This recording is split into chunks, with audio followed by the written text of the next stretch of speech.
오늘 성경 말씀은 열왕기상 8장 54절로 61절에 있습니다.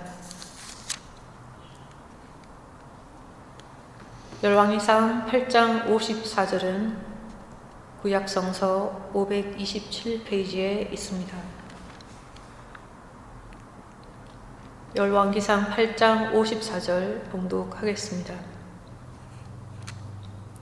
솔로몬이 무릎을 꿇고 손을 펴서 하늘을 향하여 이 기도와 간구로 여호와께 아뢰기를 마치고 여호와의 제단 앞에서 일어나 서서 큰 소리로 이스라엘의 온 회중을 위하여 축복하며 이르되 여호와를 찬송할지로다. 그가 말씀하신 대로 그의 백성 이스라엘에게 태평을 주셨으니 그 종 모세를 통하여 무릇 말씀하신 그 모든 좋은 약속이 하나도 이루어지지 아니함이 없도다. 우리 하나님 여호와께서 우리 조상들과 함께 계시던 것 같이 우리와 함께 계시옵고 우리를 떠나지 마시오며 버리지 마시옵고 우리의 마음을 주께로 향하여 그의 모든 길로 행하게 하시오며 우리 조상들에게 명령하신 계명과 법도와 율례를 지키게 하시기를 원하오며 여호와 앞에서 내가 간구한 이 말씀이 주야로 우리 하나님 여호와께 가까이 있게 하시옵고 또 주의 종의 일과 주의 백성 이스라엘의 일을 날마다 필요한 대로 돌아보사 이에 세상 만민에게 여호와께서만 하나님이시고 그 외에는 없는 줄을 알게 하시기를 원하노라. 그런즉 너희의 마음을 우리 하나님 여호와께 온전히 바쳐 완전하게 하여 오늘과 같이 그의 법도를 행하며 그의 계명을 지킬지어다. 오늘 말씀 제목은 오직 자비를 원합니다 입니다.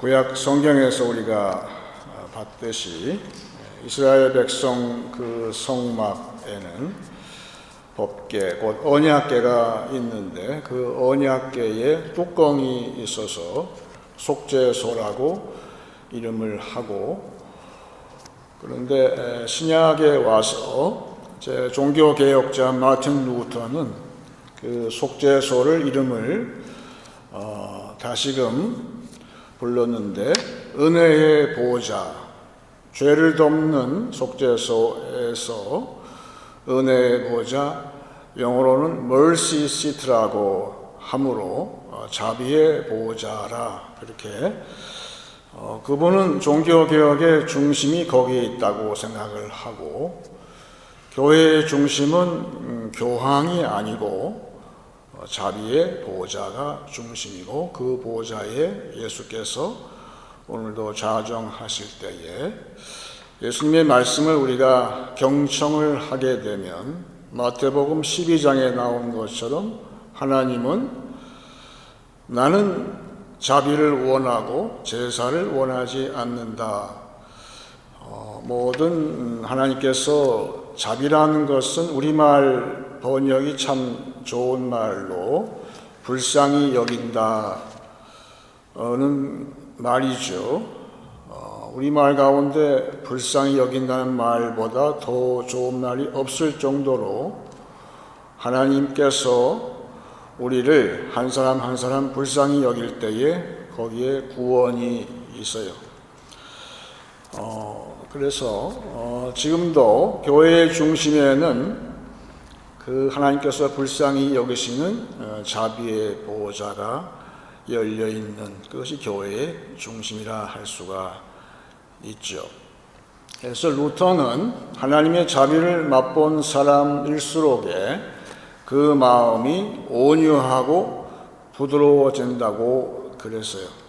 그래서 내가 하나님한테 불쌍히 여김을 받은 것처럼 다른 사람도 불쌍히 여기는 자비의 마음이 열리게 되는데, 그럴 때에 바뀌는 것은 그 전까지는 우리한테 판단력을 주셨는데 곧 분별력을 주시는데, 변화가 된 분별력은 다른 사람을 비판하는 분별력을 사용하는 것이 아니라 다른 사람도 불쌍히 여김으로 그 사람을 위해서, 더 나아가서 세상을 위해서 기도하는, 중보하는 것이라 하고, 오스왈드 챔버스 목사님은 그렇게 얘기를 했어요.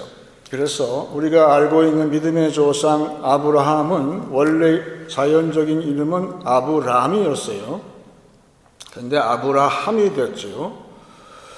우리도 우리 자연의 이름이 하나씩 다 있어요. 그런데 은혜를 체험하고 구원받게 되면 우리의 이름이 좀 길어지는 거예요. 거기에서 아브라함처럼.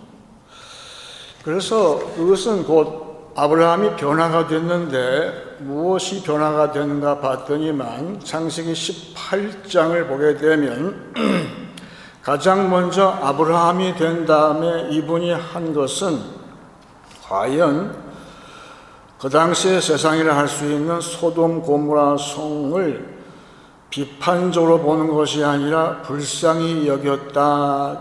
그런 마음이 그 안에 차지를 함으로 하나님하고 단판을 짓는 것이죠. 즉 중보라는 것은, 다른 사람을 내가 기도한다는 것은 그 안에 자비의 마음, 부드러운 마음이 자리를 잡을 때 그것이 가능한 것인데, 창세기 18장 32절에 성경은 아브라함의 그 태도를, 중보의 자세를, 이야기를 이렇게 적어 놨습니다. 아브라함이 또 이르되 주는 노하지 마옵소서, 내가 이번만 더 아뢰리이다. 거기서 신명을 찾으시면 어찌하려 하시나이까 이르시되 내가 신명으로 말미암아 멸하지 아니하리라. 여호와께서 아브라함과 말씀을 마치시고 가시니 아브라함도 자기 곳으로 돌아갔더라. 여러분, 이것이 우리 예배입니다.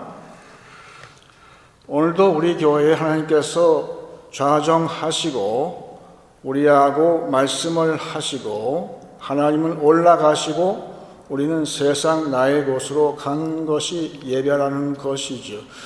그래서 아브라함은 그래도 저 성에 하나님의 자비를 체험한 사람이 10명이 안 되겠어? 그래서 10명까지 담보를 잡았죠. 그런 것처럼 지금도 우리 성도의 기도는 이 세상에 하나님의 그 자비를 사모하는 사람 10명만 있게 해 주세요 하고 아브라함이 간구를 할 때 그것이 중보라는 것이죠. 그러니까 신앙이 성숙한 사람일수록에 오직 하나님의 자비를 구하게 되는 것이죠. 왜냐하면 하나님이 저 사람과 저 공동체를 불쌍히 여기시만 하면 거기에 구원이 있기 때문에 그런 것이죠.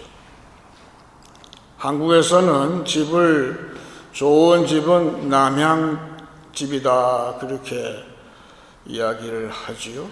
햇빛이 잘 들고. 청년 시기에 제가 사우디 건설 현장에서 근무를 해보니까 거기에는 다른 것이 있더라고요. 이슬람권에서는 항상 방향이, 회교 사원도 그렇고 이 메카, 그들의 성지를 수 있는 메카 방향이 가장 중요하고, 각 집마다 화장실의 변기는 절대로 메카 방향으로 놓으면 안 되게 되어 있어요. 그거하고 직각으로 놔야 된다. 또 그것만 감시하는 종교 관원이 있더라고요. 근데 터키에 최근에 회교 사원이 이스탄불에 많이 있죠.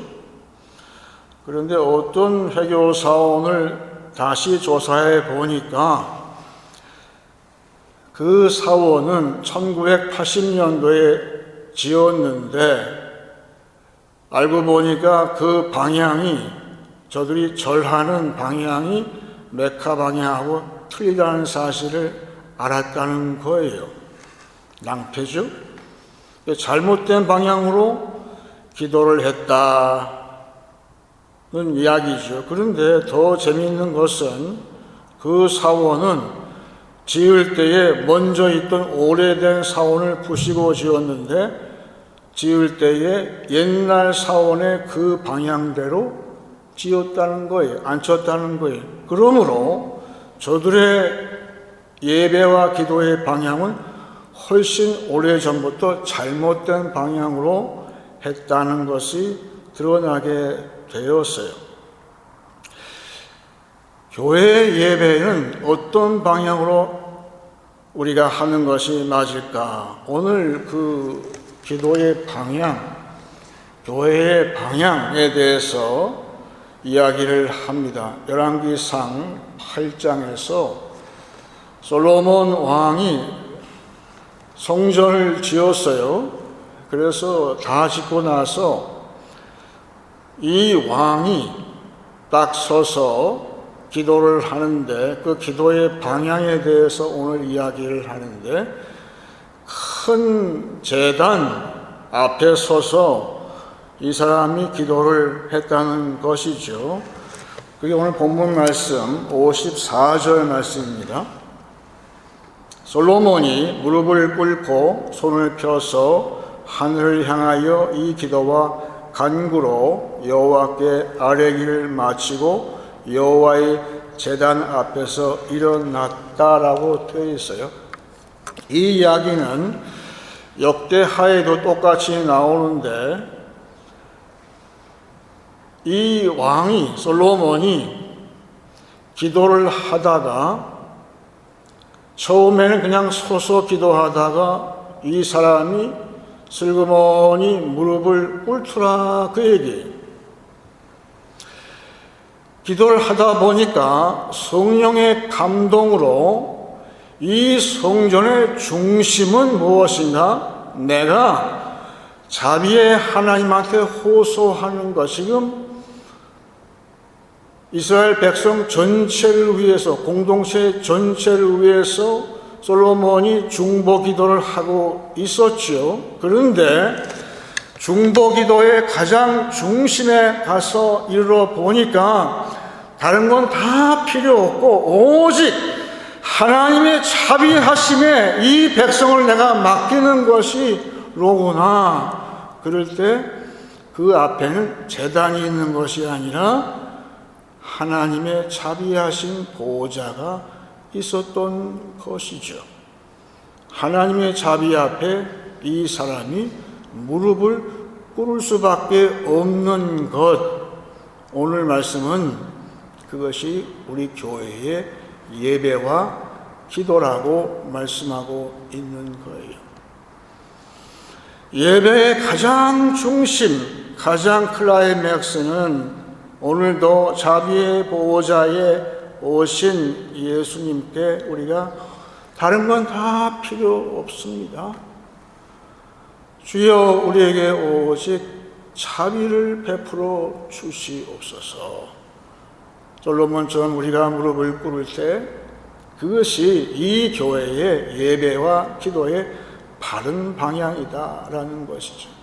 메카 방향도 아니고 예루살렘 방향도 아니고 오직 자비의 보호자로 우리의 마음, 우리의 중심, 우리의 기도, 우리의 예배의 모든 것이 향할 때 바로 그 교회는 바른 방향으로 예배를 하고 있다는 것을 알 수가 있었어요.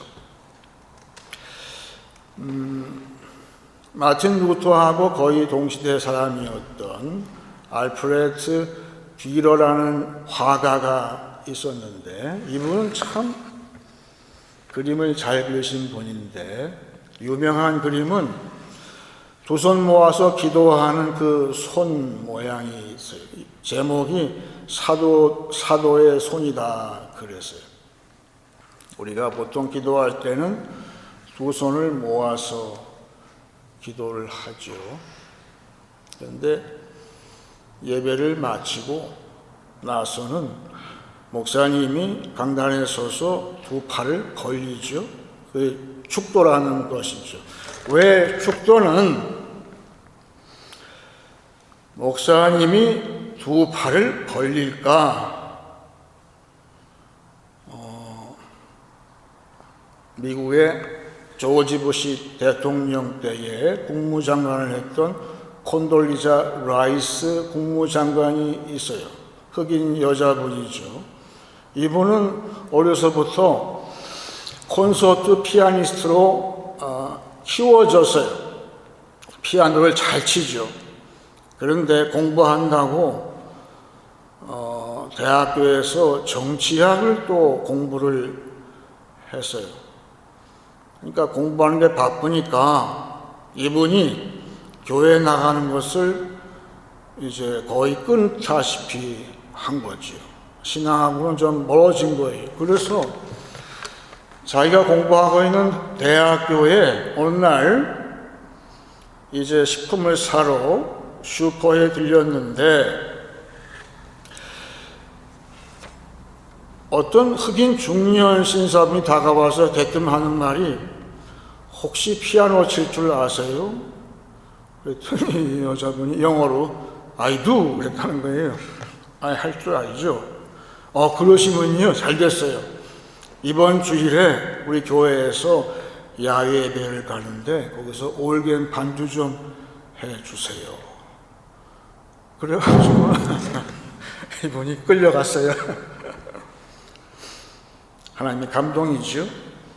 그래서 그 주부터 빠지지 않고 지금까지 교회에 출석을 하게 됐다 하면서 하는 말이 글쎄 하나님의 그 팔은 얼마나 긴지 내가 신앙생활하지 않고 방황하는 나 그 슈퍼에서 배하고 있는 날개까지 하나님의 긴 팔이 닿았다 그렇게 표현을 하는데 그 말이 맞죠. 그래서 하나님의 팔을 길게 뻗을 때 그걸 영어로 outreach라고 하는 거예요. 성경은 구약에서는 그걸 자주 나와요.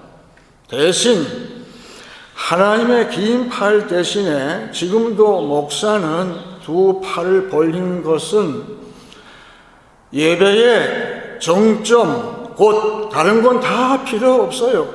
하나님이 이 교회를 불쌍히 여기심을 내가 체험할 때에 목사는 대표적으로 이 팔을 벌리는 거예요. 이 팔은 하나님의 두 팔이 아웃리치 하는 그 길이는 측량할 수 없이 이 자리가 필요한 모든 심령한테 하나님께서 닿고자 하시는 그 마음을 읽어서 뻗치는 것인데 그러면 그 교회의 성도는 똑같이 중보의 기도를 하고 아까 그 중년 신사분은 자신도 기도하고 나왔지만 뒤에 백이 뭐가 있냐 하면 그 교회에 중보 기도하는 많은 성도의 기도의 능력으로 접근을 함으로 콘돌리사 라이스가 꼼짝없이 잡히게 되는 그런 역사를 지금도 하고 계시다. 그걸 간증을 하는 것이죠. 그래서 디모데전서 2장 1절에는 하나님의 그 팔을 대신해서 성도가 기도를 하는데 특별히 이 성경 구절은 기도의 종류가 여러 가지로 나와 있어요. 그러므로 내가 첫째로 권하노니 모든 사람을 위하여 간구와 기도와 도구와 감사를 하되. 여러분 여기에 다 구분이 되세요? 간구는 뭐고 기도는 뭐고 도구는 뭐고 감사는 뭐야? 제가 깊이 한번 묵상 가운데 생각을 정리를 해보니까 맨 처음에 간구는 아주 급한 기도예요. 위기를 만났어요, 갑자기. 그럴 때에 하는 기도. 그 다음 기도는 쉬지 않고 하는 끈질긴 기도, 계속 연속적으로 하는 그런 같은 주제를 가지고 세 번째 도구로 하는 것이 바로 중보를 얘기를 하더라고요. 마지막에 감사가 중요한데 그것이 바로 기도의 클라이맥스예요. 곧 뭡니까? 예수님의 자비의 보호자에 도달은 기도. 그래서 우리를 구원하신 그 속죄와 함께 우리에게 자비를 주시는 자비의 주님에 이르는 기도를 할 때에 교회는 두 팔을 벌려서 역으로 기도의 폭이 점점 넓어진다는 것은 바울은 이렇게 얘기를 해놓은 거예요. 이 종류는 우리가 다 구분할 필요는 없어요. 중요한 것은 자비의 보좌에 이른 기도는 하나님의 불쌍히 여김의 그 핵심에 이른 기도자는 두 손을 벌리게 되어 있다는 거예요. 마치 십자가에서 예수님이 두 팔을 벌리신 것처럼 어쩌면은 우리 주님이 그 두 팔에 벌려서 못에 박히신 것은 지금도 하늘 보좌에서 우리를 위해 중보하신 예수님의 그 마음은 이 세상에 너희가 내 팔 대신에 너희가 중보 기도함으로 다른 사람이 너희도 하나님의 자비를 체험한 것처럼 다른 사람도 불쌍히 여겨다오. 그래서 저들도 하나님의 자비를 체험할 수 있도록 십자가에서 예수님은 우리한테 부탁하고 계시다는 것을 알 수가 있었는데, 오늘 본문 말씀, 아까 읽은 말씀 보게 되면 바로 솔로몬이 두 팔을 벌렸어요. 처음에는 그 방향이 아무래도 하늘을 향해서 하나님을 향해서 뻗었겠죠. 그런데 지금 솔로몬은 하나님이 아니라 이 이스라엘 공동체를 향해서 두 팔을 뻗치고 있어요. 너희도 하나님의 자비를 체험한 것처럼 서로 불쌍히 여겨라. 그렇게 솔로몬은 기도하고 있는 것이죠. 1년 만에 가정의 패밀리 닥터를 만날 수밖에 없는데 누구도 병원에 가는 거 좋아하지 않잖아요. 저도 한식이에요. 그래서 1년 만에 찾아가니까 뭐 이래저래 물어보면서 약도 얘기하고 뭐 그래요. 근데 마지막 진짜 순서는 아니나 달라요. 청진기를 대고서 가슴 앞에를 재고 또 뒤에도 재고 하는 말이 숨을 크게 들이키시고 또 내쉬세요. 그러는 거예요.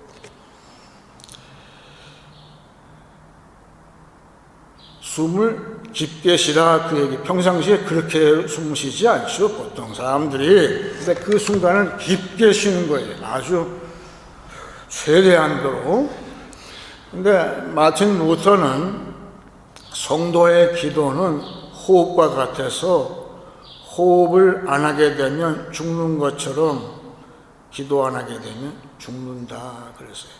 불가능하다. 성도의 생존을 위해서 기도 안 하는 것은 불가능하다. 그렇게 루터가 이야기를 했는데, 그 이야기는 기도가 중요하지만 우리 사순절 지금 지나가고 있는데 오늘 셋째 주간이에요. 그러면 사순절은 우리가 평상시에 하던 기도의 그 얕은 호흡이 아니라 아주 깊은 호흡. 그래서 하나님의 자비에 이르는 그런 호흡.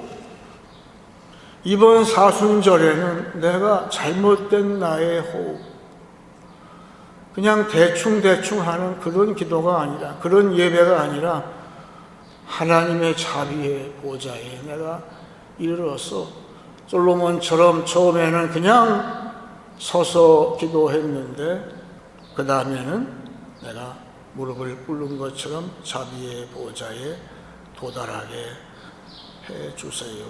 그 기도가 나오는데, 실제로 여러분, 솔로몬이 1000번제를 그 아비가 시켜서 했어요. 그때 해도 잘했죠. 근데 아직도 이 사람이 기도의 목적을 모르는 거예요. 그런데 오늘 아는 거예요. 1000번제, 여기에 제단은 특별하게 크게 만들어서 했는데, 이 사람이 처음에는 제단 앞에서 두 손을 들고 기도하다가 드디어 그 높은 제단 위에 올라갔어요. 올라가니까 원래는 제단에 양을 잡아서 혹은 소를 잡아서 거기에 불살르게 되어 있죠. 그런데 솔로몬 왕이 직접 그 제단에 올라가서 무릎을 꿇었다. 무슨 말일까요? 다윗이 볼 때 너 일천번제하게 되면 네 스스로가, 네 자신이 그 기도의 제단에 올라가는 거야. 그랬을 때에 하나님께서 하늘에서 불을 내릴 것이다. 네 자신의 재물 위에. 그랬을 때 네가 이 회중을 위해서 너의 팔을 벌리는 것이 네가 왕 노릇하는 것이다. 그 얘기를 하는 거예요. 너는 다른 수가 없어. 네 팔을 벌려야 되는데 오직 하나님의 자비를 맛본 자처럼. 실제적으로 오늘 본문 구절은 말이죠, 역대기에는 없는 말씀이에요. 잘 보세요. 없죠, 진짜. 그런데 역대기에는 이 솔로몬의 중보의 이 기도 말고, 솔로몬의 중보 기도 쭉 길게 했잖아요. 마치 예수님께서 요한복음 17장에서 기도하신 것처럼 기도를 마치고 나서 하늘에서 불이 내려왔다라고 역대기에는 되어 있는 걸로 봐서, 이것은 하나님의 자비의 보좌에 이른 기도는 하늘에서 불이 내려온다는 거예요. 즉 하나님께서 기쁘게 받으셨다는 뜻이고, 정확하게 신약 교회가 만들어질 때에 사도행전에서 성도들이 간절하게 며칠을 기도할 때에 드디어 하늘에서 불이 내려왔어요. 그게 뭐죠? 성령이 내려왔어요. 그래서 저들은 자비를 체험한 그 사람들처럼, 공동체처럼 세상을 위해서 중보할 때에 성령이 함께함으로 그 자비의 사역을 감당했다는 이야기가 사도행전 이야기예요. 지금도 교회는 오직 자비를 원합니다. 그 기도의 중심에, 예배의 중심에 우리가 다다를 때에 하늘로서 불이 내려온다는 거예요. 그래서 우리가 뭘 할지 세상을 향해서 불쌍히 여기는 마음으로 두 손을 벌리고 다가가고, 그럴 때에 그 자비의 사역을 감당하는 그러한 사순절이 된다는 것이죠. 이제 말씀을 정리하겠습니다. 교회의 중심에는 자비의 보호자가 있습니다. 성숙한 기도자는 오직 하나님의 자비를 구합니다. 오직 자비함을 구할 때 예배와 기도는 바른 방향으로 가고 있는 것입니다. 자비의 중심에 있는 성도와 교회는 세상을 향해 두 팔을 벌립니다. 오직 자비를 원하는 우리의 기도에 하늘로서 불이 내려지는 한 주간 되시길 축원합니다. 이제 찬송 279장 하시겠습니다.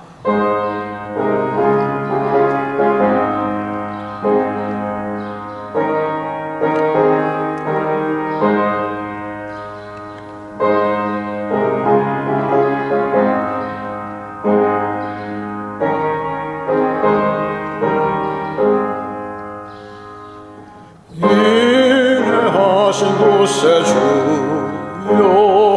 내가 비오니 죄인오라 하실 때에 날 부르소서. 주여 주여 내가 비오니 죄인오라 하실 때에 날 부르소서. 자비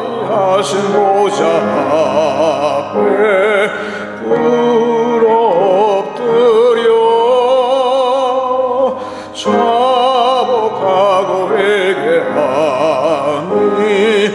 믿음 주소서. 주여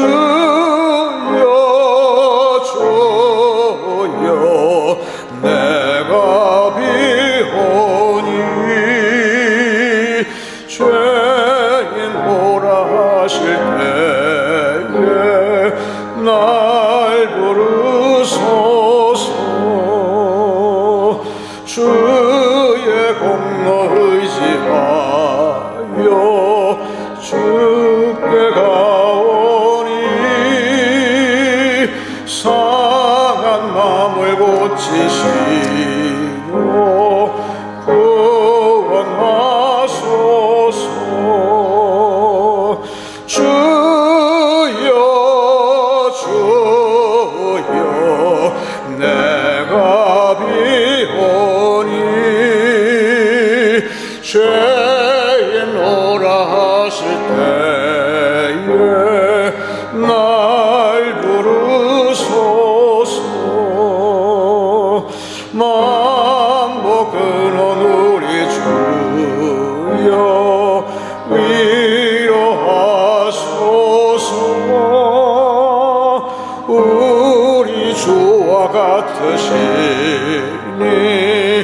어디 있을까. 주여 주여 내가 비오니 죄인 오라 하실 때에 날 부르소서.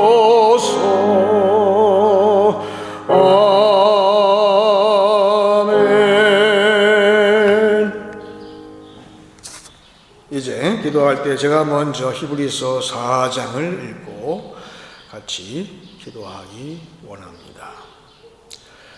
그러므로 우리에게 큰 대제사장이 계시니 승천하신 이 곧 하나님의 아들 예수시라. 우리가 믿는 도리를 굳게 잡을지어다. 우리에게 있는 대제사장은 우리의 연약함을 동정하지 못하실 리가 아니요 모든 일에 우리와 똑같이 시험을 받으신 이로되 죄는 없으시니라. 그러므로 우리는 긍휼하심을 받고 때를 따라 돕는 은혜를 얻기 위하여 은혜의 보좌 앞에 담대히 나아갈 것이니라. 다 같이 기도하겠습니다.